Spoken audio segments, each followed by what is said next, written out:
Olá, pessoal, tudo bem? Você está na segunda fase da OAB, está desesperado porque não consegue passar para o papel as ideias que estão aqui na sua cachola? Você está extremamente inseguro em realmente redigir a sua peça prático-profissional e responder às questões dissertativas? Você domina a área que escolheu, mas tem muita dificuldade de estruturar frases, parágrafos relativos à redação jurídica? Então esse vídeo é para você. Vou trazer técnicas que vão te ajudar na elaboração da peça prático-profissional e nas respostas das questões dissertativas também. Eu sou a professora Verônica Rodrigues, professora aqui do Estratégia, e eu trago algumas dicas valiosas de como bem redigir a sua peça e você conseguir de forma mais tranquila trazer a sua redação e o examinador entender, principalmente, tudo aquilo que você quer passar na sua peça. Primeira ideia é que eu preciso, antes de mais nada, colocar no rascunho da prova, assim que iniciar a sua prova, eu preciso que você coloque as suas palavras-chave. Aquelas palavras que não podem faltar de jeito algum na sua peça.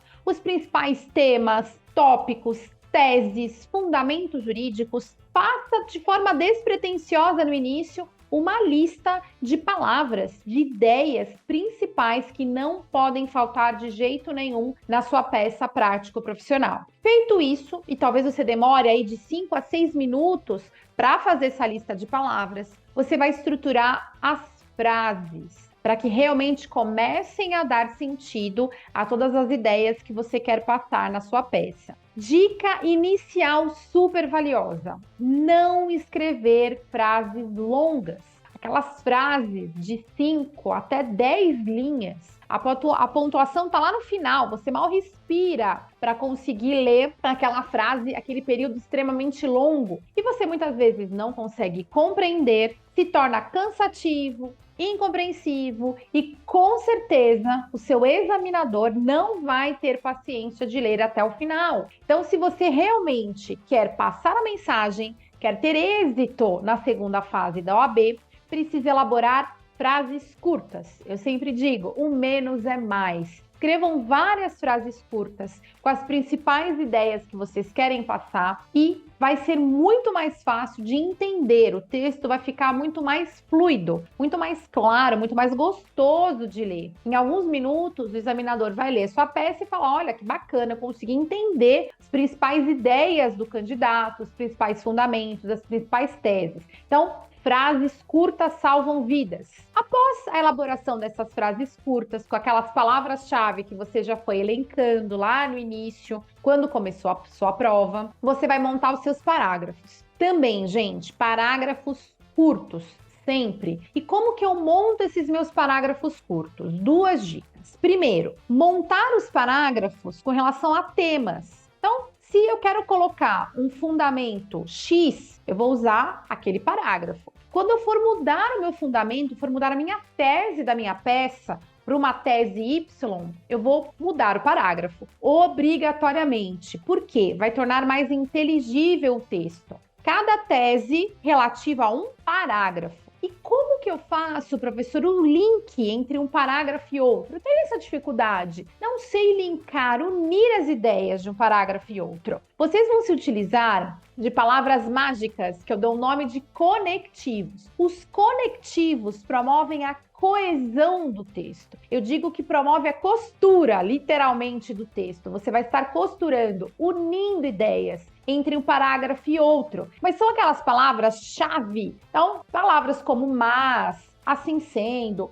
portanto, e, outro sim, no entanto, são palavras que trazem ideias por si só e conseguem linkar frases entre si e parágrafos entre si. Você precisa dar uma lida, dar uma passada de olho e dominar pelo menos alguns dos conectivos, para ter lógica o seu texto e você fazer a junção entre parágrafos, tá? Além disso, além do seu texto ele ter que ser coeso, ele tem que ser coerente. Não pode ser um texto contraditório. Se você estiver diante de uma petição inicial, por exemplo, você vai ter que trazer começo, meio e fim de forma igual. Eu não posso trazer o meu pedido ao final da minha peça, sendo que eu não elaborei as minhas teses condizentes com aquele pedido no decorrer da minha redação. Então, vamos fugir das contradições.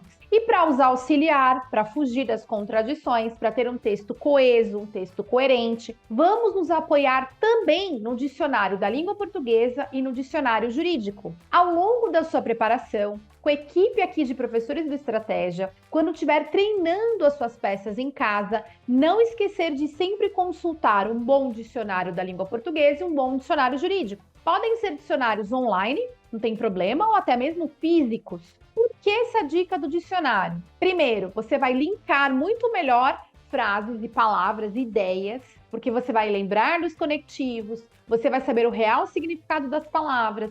Se você está com dúvida no significado de uma palavra, se você não sabe o significado de outra, ou então uma palavra tem múltiplos significados, como acontece muito na língua portuguesa, o dicionário vai poder te ajudar e muito nesse quesito. Você também vai aumentar o seu vocabulário, você vai trazer mais palavras sinônimas, mais palavras antônimas, você vai fugir das muitas repetições, sempre usando as mesmas palavras. O examinador não gosta disso, porque torna o texto cansativo. Então, um bom dicionário pode te ajudar e muito na sua redação. E ele também vai te ajudar a dar no texto uma clareza. Você precisa de um texto claro, direto, objetivo, para que realmente aquilo que você quer passar como ideia seja compreendida para quem está lendo o seu texto. Então, uma dica valiosa é evitar subjetivismos. Então, nada de você colocar a primeira pessoa, seja do singular, seja do plural, nada de colocar eu, nós. Não, você vai ter um texto extremamente objetivo e um texto voltado sempre para a terceira pessoa, seja do singular,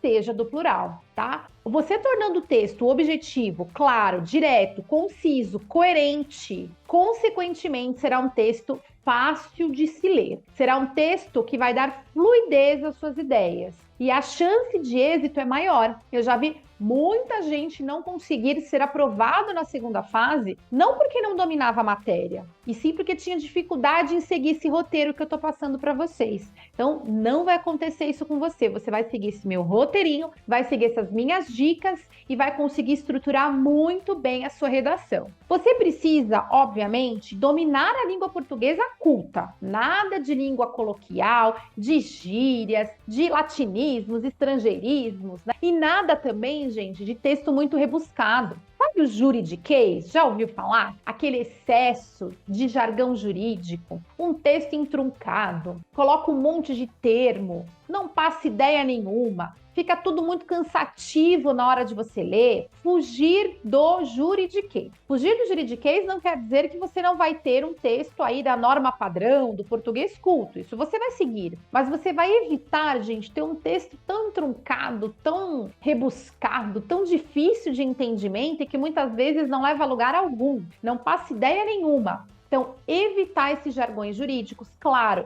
não colocar nenhum tipo de gíria, evitar colocar palavras muito em latim, vamos sempre colocar palavras na língua portuguesa para facilitar novamente o entendimento da sua redação. Se você eventualmente quiser se utilizar de abreviações, pode, mas a primeira vez que você for citar aquela determinada palavra, frase, enfim, no seu texto, você vai ter que passar por extenso aquela palavra. Depois, você vai poder utilizar as siglas. Então, exemplo, vou falar do Supremo Tribunal Federal. Eu não vou ao primeiro momento, ao primeiro citar o STF na minha peça, já colocar STF de fato, lá logo no primeiro momento. Não, você vai citar o Supremo Tribunal Federal a primeira vez que for citá-lo no texto. Depois, se for repetir por outras vezes o STF, aí sim você vai poder se utilizar da palavra, da sigla, né? STF. Não tem problema nenhum, desde que você siga essa regra, essa dica que eu passo aqui para vocês, tá?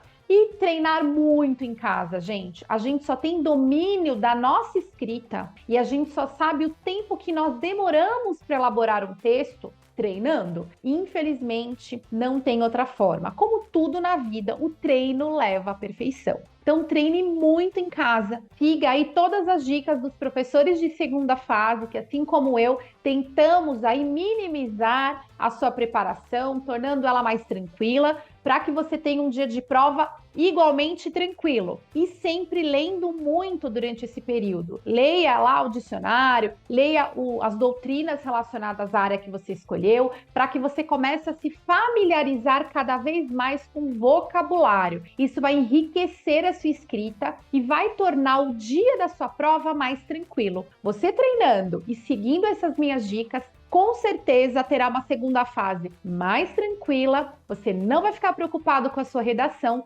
nem com o seu português. Espero que vocês tenham gostado das dicas de hoje. Siga o canal do YouTube do Estratégia, curta esse vídeo e até os próximos vídeos com mais dicas de como bem escrever para a segunda fase. Grande abraço, gente. Tchau, tchau.